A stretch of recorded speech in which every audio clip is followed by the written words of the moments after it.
عندنا رقم قياسي اكيد باش نخلي الاخوان في البلاتو يعقبوا على الرقم هذا 24500 اكيد مشترك في جمهور الترجي. رقم الى حد الان ما حصلش سابقا، يظهر لي كان الذاكره ما خانتنيش.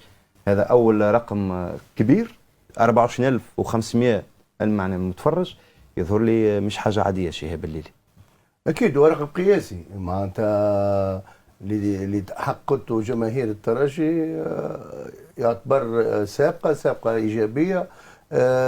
لكن كان يمكن الرقم هذا يتساعد لو طاقه الاستيعاب نتاع رادس كانت مسموح لها باكثر، لانه طاقه الاستيعاب نتاع رادس في الحدود هذوما لهنا من شانها توري تعلق الجماهير بالانديه نتاعها، لكن التعلق هذا يكون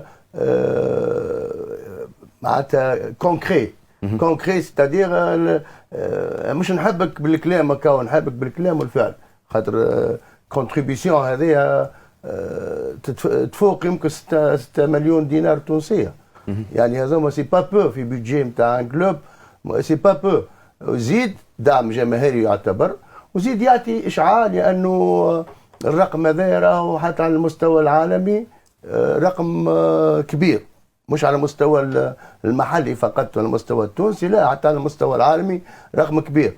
حاجة أخرى، هذا من شأنه زاد على مستوى اقتناء التذاكر، من شأنه أن يحد من ظاهرة السوق السوداء اللي هي في التذاكر هذه. لذلك رقم كبير، الجمعية كبيرة.